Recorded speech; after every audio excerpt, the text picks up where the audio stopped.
LibreOffice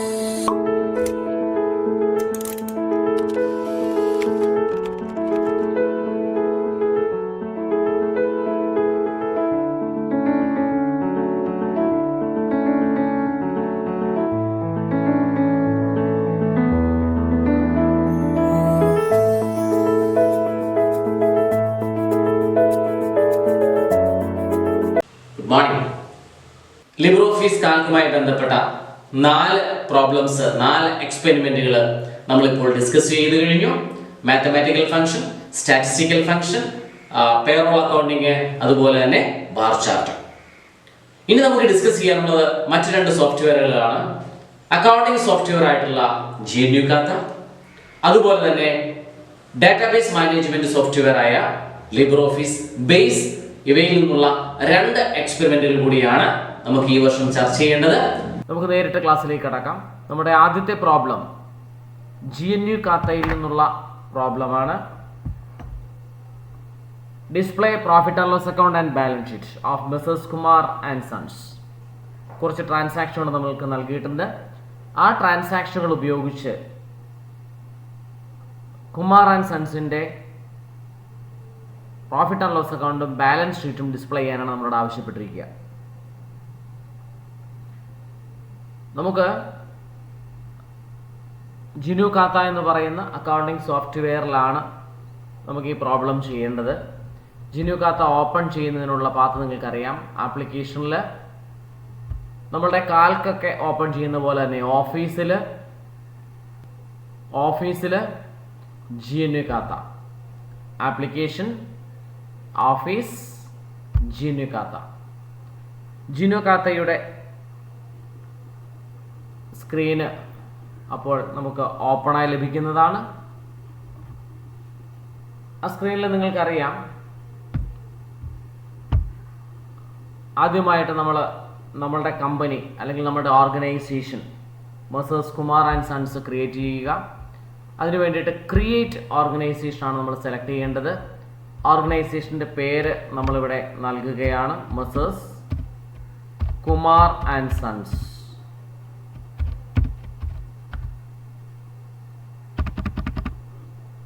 Kumar and sons എന്ന പേര് നൽകുന്നു.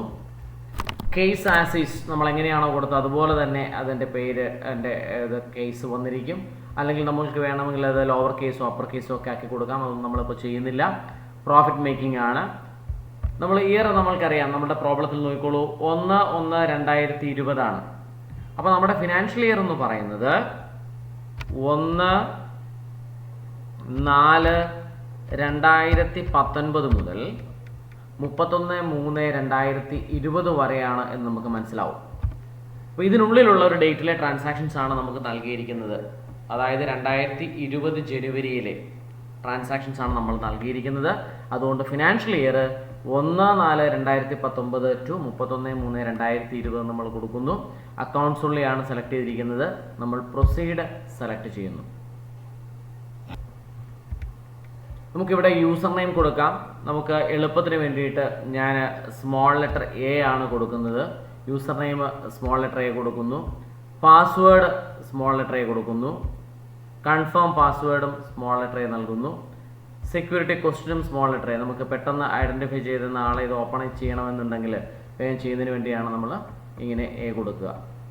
ചില സിസ്റ്റത്തിലൊക്കെ പാസ്വേഡ് കൊടുക്കുമ്പോൾ മുന്നോട്ട് പോകാൻ സാധിക്കാതെ വരാറുണ്ട്. അങ്ങനെയാണെങ്കിൽ നിങ്ങൾ ആദ്യം കൺഫേം പാസ്വേഡ് കൊടുത്തിട്ട് നിങ്ങൾ പാസ്വേഡ് കൊടുക്കുക. അപ്പോൾ നിങ്ങൾക്കത് മുന്നോട്ട് പോകുന്നതിന് യാതൊരു ബുദ്ധിമുട്ടും ഉണ്ടായിരിക്കുകയില്ല. അപ്പോൾ ഇതെല്ലാം ഞാൻ എ എന്ന് സ്മോൾ ലെറ്റർ എ കൊടുത്തിരിക്കുകയാണ്. ക്രിയേറ്റ് ആൻഡ് ലോഗിൻ കൊടുത്തു. അപ്പോൾ നമ്മുടെ ഓർഗനൈസേഷൻ നമുക്കറിയാം, എന്താ നോക്കോളൂ, ലെഫ്റ്റ് സൈഡിൽ മെസ്സേഴ്സ് കുമാർ ആൻഡ് സൺസ് എന്നിവിടെ വന്നിട്ടുണ്ട്. കുമാർ ആൻഡ് സൺസ് ഓപ്പൺ ആയിരിക്കുകയാണ്. നമുക്ക് ആദ്യം എന്താണ് ചെയ്യേണ്ടത്? ലെഡ്ജറുകൾ ക്രിയേറ്റ് ചെയ്യുകയാണ് ചെയ്യുക.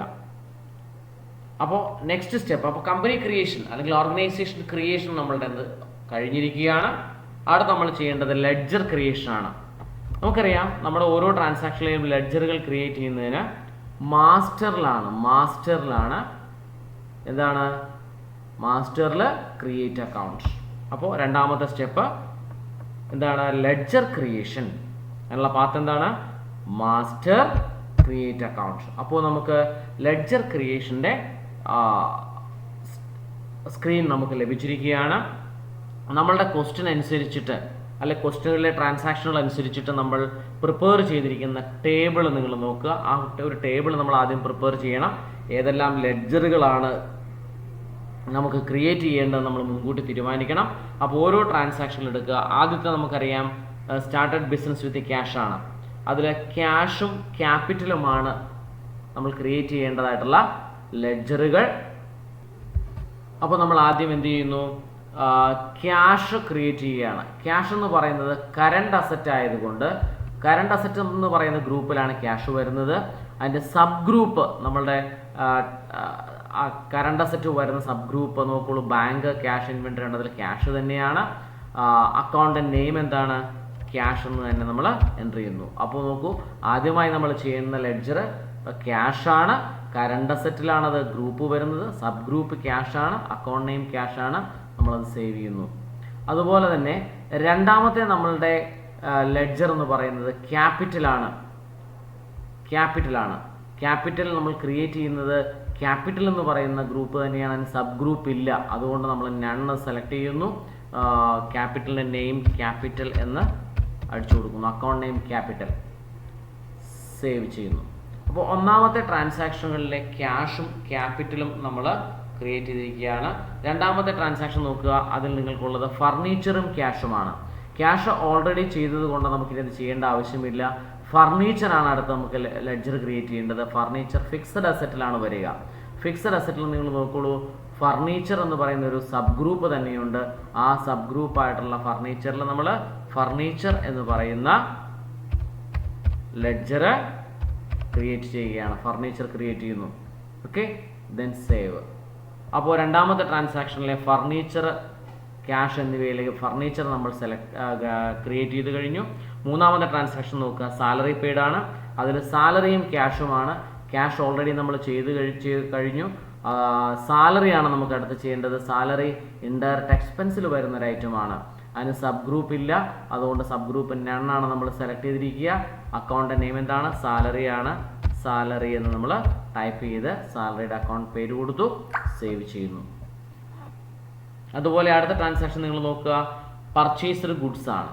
അപ്പോൾ അതിൽ പർച്ചേസസും ക്യാഷുമാണ്. നമ്മൾ പർച്ചേസസ് ഡയറക്റ്റ് എക്സ്പെൻസ് എന്ന് പറയുന്ന ഗ്രൂപ്പിലാണ് വരുന്നത്. അതിന് സബ് ഗ്രൂപ്പ് ഇല്ല. അക്കൗണ്ട് നെയിം നമ്മൾ പർച്ചേസസ് എന്ന് തന്നെ നൽകുകയാണ്, പർച്ചേസസ്.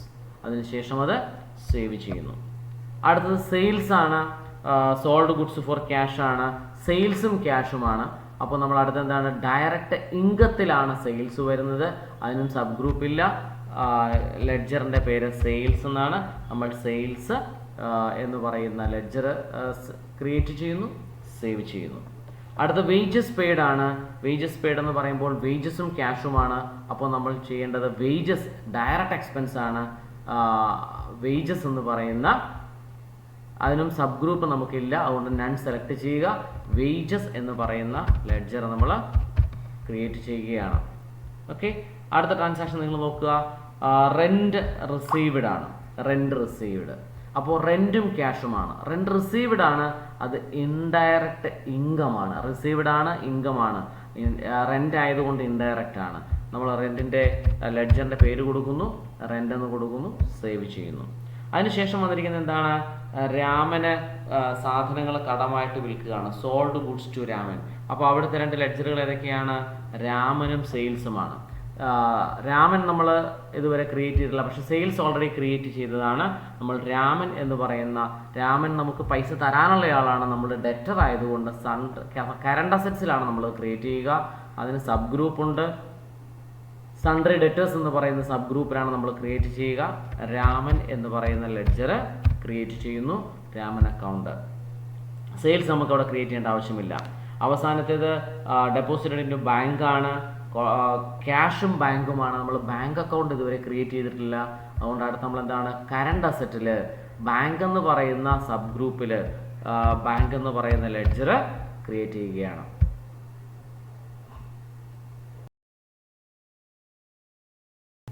അപ്പോൾ നമുക്ക് ആവശ്യം വേണ്ട ലെഡ്ജറുകളെല്ലാം നമ്മൾ ക്രിയേറ്റ് ചെയ്ത് കഴിഞ്ഞിരിക്കുകയാണ്. ഇനി നമുക്ക് എന്താണ് ചെയ്യേണ്ടത്? ലെഡ്ജറുകളെല്ലാം ചെയ്ത് കഴിഞ്ഞാൽ വൗച്ചർ എൻട്രി നടത്തണം. നമുക്കറിയാം ലെഡ്ജറുകൾ ക്രിയേറ്റ് ചെയ്യുന്നത് മാസ്റ്ററിലാണെങ്കിൽ വൗച്ചർ എൻട്രി നടത്തുന്നത് വൗച്ചർ എന്ന് പറയുന്ന ഹെഡിലായിരിക്കണം. വൗച്ചറിൽ നമുക്കറിയാം ഓരോ ട്രാൻസാക്ഷൻ ഏത് ആണ് അതിൻ്റെ വൗച്ചർ ടൈപ്പ്. നിങ്ങൾക്ക് ഇവിടെ ഫംഗ്ഷൻ കീ അറിഞ്ഞിരിക്കണമെന്ന് നിർബന്ധമില്ല. വൗച്ചർ ടൈപ്പ് നമുക്ക് നേരിട്ട് കിട്ടുന്നുണ്ട്. ഇല്ലെങ്കിൽ നിങ്ങൾക്ക് shortcut keys function keys ഉപയോഗിച്ചുകൊണ്ടും ഇത് ചെയ്യാൻ സാധിക്കുന്നതാണ്. നമുക്കറിയാം ആദ്യത്തെ transaction started business with cash ആണ്. റെസിപ്റ്റ് വൗച്ചറാണ്. F4 ആണ് അതിൻ്റെ ഫംഗ്ഷൻ കീ. പക്ഷെ നമുക്കത് നോക്കേണ്ട ആവശ്യമില്ല. റെസിപ്റ്റ് എന്ന് പറയുന്ന അതിൽ ക്ലിക്ക് ചെയ്യുക. നമ്മളിപ്പോൾ തൽക്കാലം വൗച്ചർ നമ്പറോ ഡേറ്റ് നമുക്കറിയാൻ വേണമെങ്കിൽ ഡേറ്റ് മാറ്റി കൊടുക്കാം. ഡേറ്റ് എത്രയാണ്? 1/1/2020 ആണ്. 1/1/2020 എന്ന് നമ്മൾ ഡേറ്റ് കൊടുത്തു. ഒന്നാമത്തെ എന്താണ്? Started business with cash account at to capital എന്നാണ്. ക്യാഷ് നമ്മൾ സെലക്ട് ചെയ്യുന്നു. അതിൻ്റെ തുക എത്രയാണ് എന്നുള്ളത് നമുക്ക് കുറച്ച് തന്നിട്ടുണ്ട്. 70,000 ആണ്. നമ്മൾ എമൗണ്ട് 70,000. ഒരു 0 അവിടെ ഓൾറെഡി ഉണ്ട്. അതുകൊണ്ട് നിങ്ങളൊരു 0 കുറച്ചടിച്ചു കൊടുത്താൽ മതിയാവും. Cash account at to capital എന്നാണ്. Cash account at to capital എന്നാണ് ഇതിൻ്റെ ജേണൽ എൻട്രി വരിക. എമൗണ്ട് ഓട്ടോമാറ്റിക്കായിട്ട് വരുന്നുണ്ട്. ഇത്രയേ ഉള്ളൂ. നിങ്ങളത് സേവ് ചെയ്യുക. രണ്ടാമത്തെ നോക്കൂ. രണ്ടാമത്തെ ട്രാൻസാക്ഷൻ ഫർണിച്ചർ വാങ്ങിയതാണ്. പേയ്മെൻ്റ് ആണ്. പേയ്മെൻറ്റിൻ്റെ ഫംഗ്ഷൻ കീ നിങ്ങൾക്കറിയാം. വൗച്ചർ ടൈപ്പിലുണ്ട്. ഫംഗ്ഷൻ കീ അറിയേണ്ട ആവശ്യമില്ല. പേയ്മെൻറ്റ് സെലക്ട് ചെയ്താൽ മതി. പേയ്മെൻറ്റിൻ്റെ ഫംഗ്ഷൻ കീ F5 ആണ്. എന്താണ് ട്രാൻസാക്ഷൻ? ഇവിടെയും നിങ്ങൾ വേണമെങ്കിൽ ഡേറ്റ് തിരുത്തി കൊടുക്കുക. 1-ാം തീയതി അല്ല നമ്മുടെ ഡേറ്റ് വന്നിരിക്കുന്നത്. എത്രയാണ്? 2/1 ആണ്. 2/1 എന്നുള്ളത് ഡേറ്റ് തിരുത്തി കൊടുക്കുക. ഡേറ്റ് മാറ്റിയില്ലെങ്കിലും കുഴപ്പമില്ല. നമ്മളുടെ ഈ ഒരു ഫിനാൻഷ്യൽ ഇയറിൽ വരുന്ന ഡേറ്റ് തന്നെ ആയതുകൊണ്ട് പ്രശ്നം വരുന്നില്ല. 2/1/2020 എന്ന ഡേറ്റ് ഞാൻ തൽക്കാലം മാറ്റി കൊടുത്തു. എന്താണ് ട്രാൻസാക്ഷൻ വരുന്നത്? Purchased furniture. അപ്പോൾ എന്താണ്? ഫർണിച്ചർ വരുന്നു. ഫർണിച്ചർ അക്കൗണ്ട് ഡെറ്റർ എത്രയാണ്? അതിൻ്റെ എമൗണ്ട് എന്നുള്ളത് ക്വസ്റ്റ്യനിലുണ്ട്. 7,000 ആണ്. Furniture account debtor to cash എന്നുള്ളതാണ് ഇവിടുത്തെ ജേണൽ എൻട്രി. എമൗണ്ട് ഓട്ടോമാറ്റിക്കായിട്ട് നമുക്ക് വന്നിട്ടുണ്ട്. Cash furniture account debtor to cash account 7,000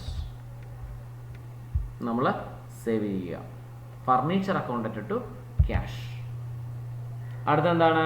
നമ്മൾ 3-ാം തീയതിയിലെ ഡേറ്റിലുള്ള മൂന്നാമത്തെ ട്രാൻസാക്ഷൻ പെയ്ഡ് സാലറിയാണ്. 5,000 rupees. നമുക്കറിയാം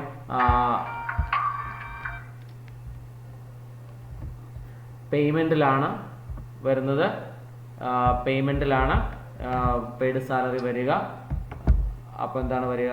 salary account at to cash. അപ്പോൾ വൗച്ചറിൽ പേയ്മെൻറ്റിൽ salary account at to cash എന്നുള്ളതാണ്.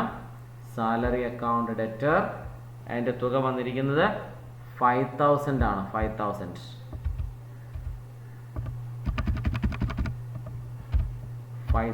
ആണ്. Salary account at to cash എന്നുള്ളതാണ്. എമൗണ്ട് 5,000 എൻ്റർ ചെയ്ത് കൊടുക്കുക. ഡേറ്റ് തൽക്കാലം ഞാൻ മാറ്റുന്നില്ല. 2/1/2020 തന്നെയാണ് കിടക്കുന്നത്. ഡേറ്റ് മാറ്റിയില്ലെങ്കിലും കുഴപ്പമൊന്നുമില്ല. ഫസ്റ്റ് ടൈം നിങ്ങൾ ഒരു പ്രാവശ്യം ഡേറ്റ് മാറ്റിയാൽ മതിയാവും. അടുത്തത് പർച്ചേസ്ഡ് ഗുഡ്സ് ഫോർ ക്യാഷ് എന്നുള്ളതാണ്. Purchased goods for cash purchases ആണ്. F7 പർച്ചേസസിലാണ് വരിക. പർച്ചേസസ് സെലക്ട് ചെയ്യുക. ഇവിടെ ഞാൻ ഡേറ്റ് തൽക്കാലം മാറ്റി കൊടുക്കുന്നില്ല. 1/4 കിടന്നാലും കുഴപ്പമൊന്നുമില്ല. ഇല്ലെങ്കിൽ നിങ്ങൾ പർച്ചേസസിൻ്റെ ട്രാൻസാക്ഷൻ ഡേറ്റ് നിങ്ങൾ നോക്കുക. പർച്ചേസ്ഡ് ഗുഡ്സ് വന്നിരിക്കുന്നത് 4-ാം തീയതിയാണ്. 4/1 ആണ്. 4/1 മാറ്റി കൊടുത്താലും കുഴപ്പമില്ല. 4/1/2020 എന്താണ് വന്നിരിക്കുന്നത്? പർച്ചേസസ് 4/1 വന്നിരിക്കുന്ന ട്രാൻസാക്ഷൻ എന്താണ്? Purchased goods for cash. അപ്പോൾ എന്താണ്? Purchases account debtor. Purchases account debtor എത്രയാണ് തുക? 10,000 രൂപയാണ്. 10,000 purchase account debtor to cash എന്നുള്ളതാണ് നമ്മളുടെ ജേണൽ എൻട്രി. 10,000 രൂപയാണ് എൻ്റെ ക്യാഷ്. സേവ് ചെയ്യുക. അടുത്തെന്താണ്? സോൾഡ് ഗുഡ്സ് ഫോർ ക്യാഷ് 5-ാം തീയതിയാണ്. 5-1 അപ്പോൾ നമ്മളത് 5-1 മാറ്റി കൊടുത്തു. Sold goods for cash. നോക്കൂ, ഇവിടുത്തെ വൗച്ചർ ടൈപ്പ് ഏതാണ്? സോൾഡ് ഗുഡ്സ് ഫോർ ക്യാഷ് എന്ന് പറയുമ്പോൾ സെയിൽസ് ആണ്, F6 സെയിൽസ് ആണ്. F6 ആണെന്ന് നിങ്ങൾ അറിയേണ്ട ആവശ്യമില്ല, സെയിൽസ് സെലക്ട് ചെയ്താൽ മതിയാവും. സെയിൽ എന്ന് പറയുന്ന ലെഡ്ജർ സെലക്ട് ചെയ്യുക, വൗച്ചർ ടൈപ്പ് സെലക്ട് ചെയ്യുക. എന്താണ് journal entry? Cash account at to sales എന്നുള്ളതാണ് ഇതിൻ്റെ ജേണൽ എൻട്രി വരിക. എത്രയാണ് അതിൻ്റെ തുക എന്നുള്ളത് നിങ്ങൾ നോക്കൂ. അതിനകത്ത് വന്നിരിക്കുന്നത് 24,000 ആണ്. 24,000 നമ്മൾ ടൈപ്പ് ചെയ്തു. 24,000 rupees. Cash account at to sales ആണ്, നമ്മൾ സെയിൽസ് സെലക്ട് ചെയ്യണം. Okay, then save. അടുത്തെന്താണ്? സെയിൽസ് കഴിഞ്ഞു. അടുത്ത് വേജസ് പെയ്ഡ് ആണ്. 6-ാം തീയതി വേജസ് പെയ്ഡ് ആണ്. ഡേറ്റ് വേണമെങ്കിൽ നിങ്ങൾ കറക്റ്റ് ചെയ്യുക. പെയ്ഡ് ആണ്. അപ്പോൾ അതിൻ്റെ ഫങ്ഷൻ കീ പേയ്മെൻറ്റിലാണ് നമ്മളത് ചെയ്യേണ്ടത്. പേയ്മെൻറ്റിൽ വേജസ് അക്കൗണ്ട് ഡെറ്റർ, വേജസിൻ്റെ തുക എത്രയാണെന്ന് നിങ്ങൾ ക്വസ്റ്റ്യൻ നോക്കുക. വേജസിൻ്റെ തുക 400 ആണ്. Wages account debtor to cash, അതിൻ്റെ തുക 400 ആണ്. സേവ് ചെയ്യുക. അടുത്ത നമ്മുടെ ട്രാൻസാക്ഷൻ നോക്കിക്കോളൂ. റെൻ്റ് റിസീവ്ഡ് ആണ്. അപ്പോൾ നമ്മൾ വൗച്ചറിൽ റെസിപ്റ്റിലാണ് റെൻ്റ് റിസീവ്ഡ്. ഡേറ്റ് നിങ്ങൾ നോക്കിക്കൊള്ളുക. റെൻ്റ് റിസീവ്ഡിന് ഡേറ്റ് 7-1 അപ്പോൾ ഡേറ്റ് 7-1 നമ്മൾ തിരുത്തി കൊടുക്കുന്നു. 7-1 റെൻ്റ് റിസീവ്ഡ് ആണ്. റെൻ്റ് അപ്പോൾ ക്യാഷ് അക്കൗണ്ട് ഡെറ്റർ എത്രയാണ് റെൻ്റ് റിസീവ് ചെയ്തിരിക്കുന്നത്? റെൻ്റ് റിസീവ്ഡ് 8,500 ആണ്. 8,500 rent received. Cash account debtor to rent എന്നുള്ളതാണ് ക്രെഡിറ്റ് ചെയ്യേണ്ടത്. എമൗണ്ട് 8,500. സേവ് ചെയ്യുക. അടുത്തെന്താണ് നമുക്ക് വേണ്ടത്? Raman, sold goods to Raman ആണ്. അപ്പോൾ നമ്മളത് വൗച്ചർ ടൈപ്പ് സെയിൽസ് ആണ്, F6 സെയിൽസ് ആണ്. ഡേറ്റ് നമുക്ക് തിരുത്തി കൊടുക്കാം. എന്നാണ് ഡേറ്റ് നോക്കിക്കോളൂ. 8-1 8-1 ട്രാൻസാക്ഷൻ നടന്നിരിക്കുന്നത്. സോ 8-ാം തീയതി 8 നമ്മൾ തിരുത്തി കൊടുക്കുന്നു. 8-1-2020 എന്താണ്? Sold goods to Raman. നമ്മൾ വൗച്ചർ ടൈപ്പ് സെലക്ട് ചെയ്തിരുന്നു. സെയിലാണ്. ഡേറ്റ് എന്താണ്? ക്യാഷ്. രാമന് ക്രെഡിറ്റ് ആയിട്ട് വിൽക്കുകയാണ്. Raman account debtor. എത്ര രൂപയുടെ സാധനങ്ങളാണ് വിറ്റത്? 6,000 രൂപയുടെ സാധനങ്ങൾ വിൽക്കുന്നു. Raman account debtor to sales എന്നാണ് ഇതിൻ്റെ ജേണൽ എൻട്രി വരിക. 6,000. സേവ് ചെയ്യുക. അവസാനത്തേത് ഡെപ്പോസിറ്റഡ് ഇൻ ടു ബാങ്ക്. കോൺട്രയാണ്. കോൺട്രയുടെ ഫങ്ഷൻ കീ F8 ആണ്. കോൺട്ര എന്ന് പറയുന്ന വൗച്ചർ ടൈപ്പ് സെലക്ട് ചെയ്യുക. ഡേറ്റ് നമുക്ക് എത്രാം തീയതിയാണ്? 9-ാം തീയതിയാണ്. 9-1 ക്ഷമിക്കണം.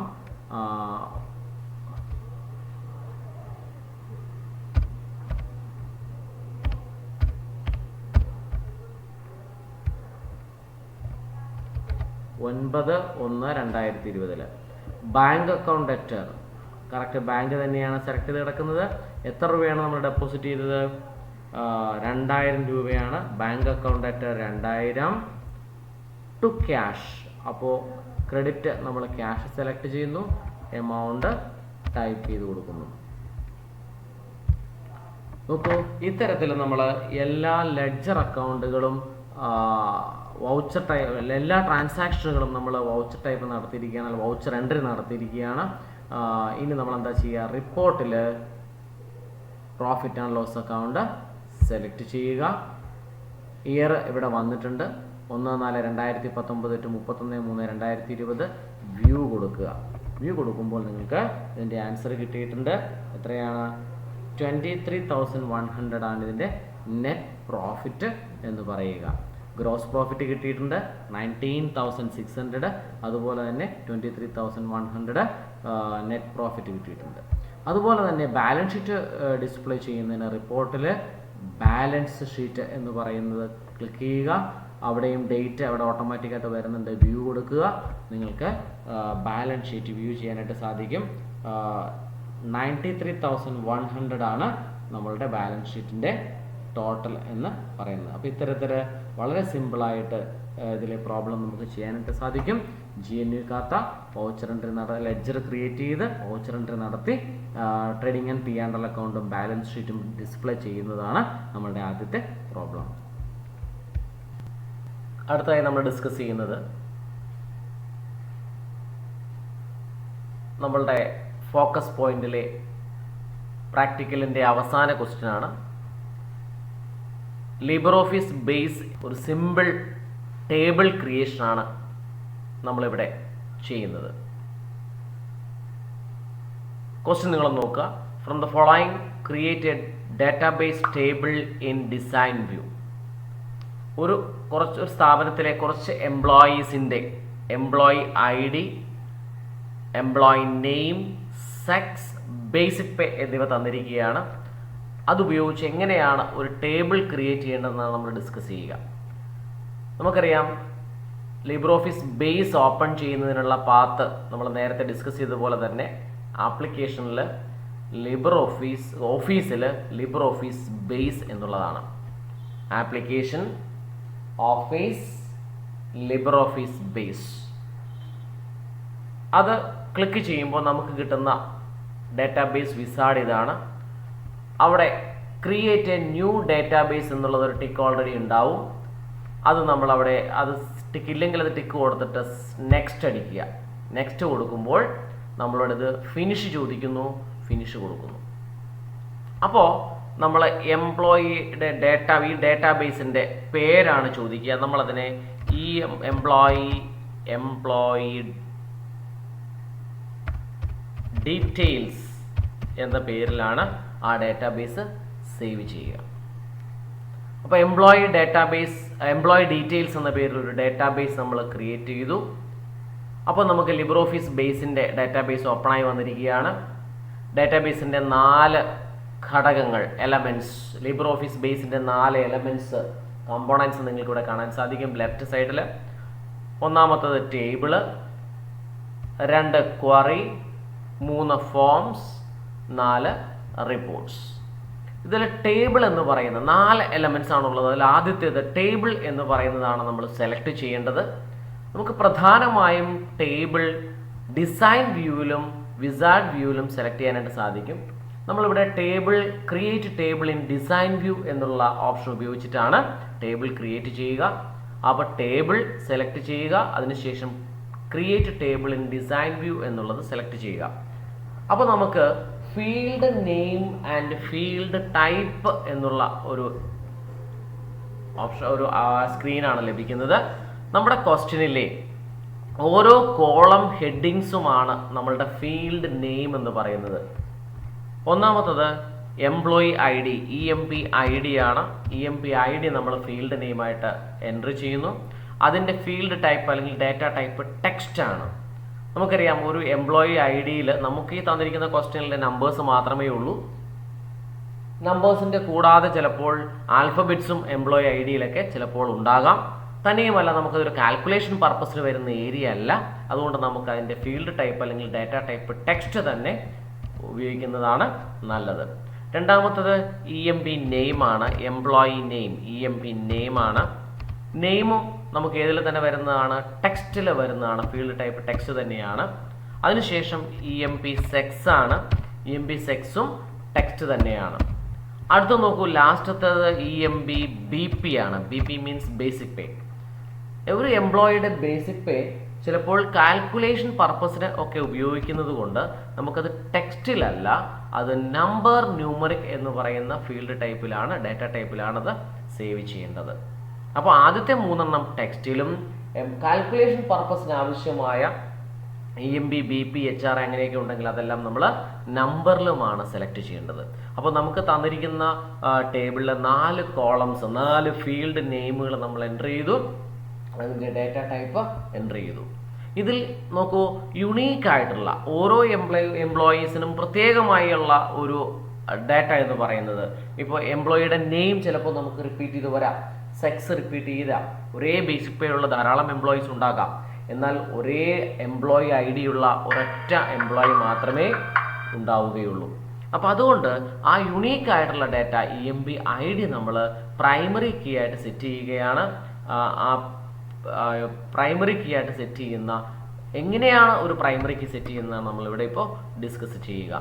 അപ്പോൾ എംപ്ലോയി ID ആണ് നമ്മൾ പ്രൈമറി കീ ആയിട്ട് സെറ്റ് ചെയ്യുന്നതെങ്കിൽ അതിൻ്റെ ലെഫ്റ്റ് സൈഡിൽ കഴ്സർ വെച്ചിട്ട് നമ്മൾ റൈറ്റ് ക്ലിക്ക് ചെയ്യുക. അപ്പോൾ നോക്കൂ, അവിടെ ഒരു ഡ്രോപ്പ് ഡൗൺ മെനു വരുന്നുണ്ട്. അവിടെ നിന്ന് നമ്മൾ പ്രൈമറി കീ എന്നുള്ളത് സെലക്ട് ചെയ്യുന്നു. അങ്ങനെ എംപ്ലോയി IDയെ നമ്മളൊരു പ്രൈമറി കീ ആയിട്ട് സെറ്റ് ചെയ്യുന്നു. ഇതിന് ശേഷം നമ്മൾ ഈ ഒരു ടേബിൾ സേവ് ചെയ്യുകയാണ്. അതിന് നിങ്ങൾ ക്ലോസ് ചെയ്താൽ മതി. ഈ ക്ലോസ് ബട്ടണിൽ പ്രസ് ചെയ്യുമ്പോൾ do you want to save changes എന്ന് ചോദിക്കും. അവിടെ നമ്മൾ S കൊടുക്കുമ്പോൾ ആ ടേബിളിൻ്റെ പേര് നമ്മളിവിടെ ടേബിളിന് എംപ്ലോയി എന്ന് കൊടുക്കുകയാണ്. എംപ്ലോയി നമ്മളുടെ ഡേറ്റാബേസിൻ്റെ പേരായിരുന്നു എംപ്ലോയി ഡീറ്റെയിൽസ്, ടേബിളിൻ്റെ പേര് എംപ്ലോയി എന്നാണ്. നമ്മളത് സെലക്ട് ചെയ്യുന്നു. നോക്കൂ, അപ്പോൾ നമ്മൾ ടേബിൾ ഇപ്പോൾ ക്രിയേറ്റ് ചെയ്തിരിക്കുകയാണ്. ഇനി ആ ടേബിളിലേക്ക് നമുക്ക് എന്ത് ചെയ്യണം? ഡാറ്റ എൻ്റർ ചെയ്യണം. അപ്പോൾ ഇവിടെ നിന്നുകൊണ്ട് തന്നെ നമുക്ക് ഈ ടേബിൾ നമ്മൾ കൊടുത്തിരിക്കുന്ന പേരിലുള്ള എംപ്ലോയി എന്ന് പറയുന്ന ടേബിൾ നമുക്ക് ഇപ്പോൾ ഇവിടെ ലഭ്യമാണ്. അതിൽ ഡബിൾ ക്ലിക്ക് ചെയ്യുകയാണെങ്കിൽ നമുക്ക് ആ സ്ക്രീൻ ടേബിൾ കിട്ടുന്നതാണ്. അതിലേക്ക് നമുക്ക് ഡാറ്റ എൻ്റർ ചെയ്ത് കൊടുക്കാനായിട്ട് സാധിക്കും. നമ്മളുടെ ആദ്യത്തെ എംപ്ലോയി കോഡ് ID നമ്പർ എന്ന് പറയുന്നത് 1001 ആണ്. അത് കൃഷ്ണനാണ്. അപ്പം നമുക്ക് കൃഷ്ണൻ എന്ന് പേര് കൊടുക്കുന്നു. കൃഷ്ണൻ മെയിലാണ്. ബേസിക് പേ 40,000 rupees ആണ്. അതുപോലെ തന്നെ രണ്ടാമത്തെ നമ്മുടെ എംപ്ലോയി 1002 ആരാണ്? തോമസ് ആണ്. തോമസ് മെയിലാണ്. Basic pay 25,000 rupees. അതിനുശേഷം 1003 ആരാണ്? റഹീമാണ്. റഹീം മെയിലാണ്. റഹീമിൻ്റെ ബേസിക് പേ എന്ന് പറയുന്നത് 10,000 ആണ്. 1004 വിനു ആണ്. മെയിലാണ്. ബേസിക് പേ 16,000 ആണ്. And the last one 1005 Lakshmi female ആണ്. അവിടെ നമ്മൾ ഫീമെയിൽ എന്നുള്ളത് F കൊടുക്കുന്നു. 36,000 rupees ആണ് ശമ്പളം എന്ന് പറയുക. നോക്കൂ, അങ്ങനെ നമുക്ക് നമ്മുടെ ടേബിൾ അനുസരിച്ചിട്ടുള്ള എല്ലാ എംപ്ലോയീസിൻ്റെ ഡീറ്റെയിൽസും നമ്മൾ എൻ്റർ ചെയ്തു. ഇതും നമ്മൾ സേവ് ചെയ്തതിന് ക്ലോസ് ചെയ്താലും മതി. നമുക്ക് ഫയലിൽ പോയിട്ട് സേവ് ചെയ്യാം, അല്ലെങ്കിൽ ക്ലോസ് ചെയ്താൽ മതി. Do you want to save the changes ചോദിക്കുന്നു, S കൊടുക്കുന്നു. നോക്കൂ, ഇപ്പോൾ നമ്മളെല്ലാ എംപ്ലോയീസിൻ്റെ ഡീറ്റെയിൽസും എൻ്റർ ചെയ്തു. അത് നമുക്ക് ഡിസ്പ്ലേ ചെയ്യുന്നതിന് ഈ എംപ്ലോയി എന്ന് പറയുന്ന ടേബിളിൽ തന്നെ നമുക്ക് ഡബിൾ ക്ലിക്ക് ചെയ്യുകയാണെങ്കിൽ ആ ഒരു ടേബിൾ നമുക്ക് ഡിസ്പ്ലേഡ് ആയിട്ട് ഇവിടെ വരും. അപ്പോൾ വളരെ സിമ്പിളാണ്. ലിബ്രോഫീസ് ബേസിൽ ഒരു സിമ്പിൾ ടേബിൾ എങ്ങനെയാണ് ക്രിയേറ്റ് ചെയ്യുന്നതാണ് നമ്മളിവിടെ ഡിസ്കസ് ചെയ്തത്. അപ്പോൾ നമ്മളുടെ ഈ വർഷത്തെ പ്രാക്ടിക്കലുമായി ബന്ധപ്പെട്ട 6 ക്വസ്റ്റ്യനുകൾ നമ്മളിതിനകം ഡിസ്കസ് ചെയ്ത് കഴിഞ്ഞു. നിങ്ങൾ ഈ വീഡിയോ പ്രസൻറ്റേഷനുകൾ കണ്ട് വീട്ടിലിരുന്ന് ചെയ്തു നോക്കുക. 6 എണ്ണത്തിൽ ഏതെങ്കിലും 2 എണ്ണമാണ് നിങ്ങളോട് പ്രാക്ടിക്കലിന് ചെയ്യുവാനായിട്ട് ആവശ്യപ്പെടുന്നത്. വളരെ ഈസിയാണ്. യാതൊരു ബുദ്ധിമുട്ടുമില്ലാതെ, യാതൊരു ടെൻഷനുമില്ലാതെ പ്രാക്ടിക്കൽ എക്സാമിനെ നമുക്ക് അഭിമുഖീകരിക്കാനായിട്ട് സാധിക്കും. എല്ലാവർക്കും ഈ വർഷത്തെ തിയറി എക്സാമും അതുപോലെ തന്നെ പ്രാക്ടിക്കൽ എക്സാമും വളരെ എളുപ്പമായിരിക്കട്ടെ എന്ന് വളരെ സ്നേഹത്തോടെ സന്തോഷത്തോടെ ആശംസിക്കുന്നു. സഹകരിച്ച എല്ലാവർക്കും നന്ദി. Good bye.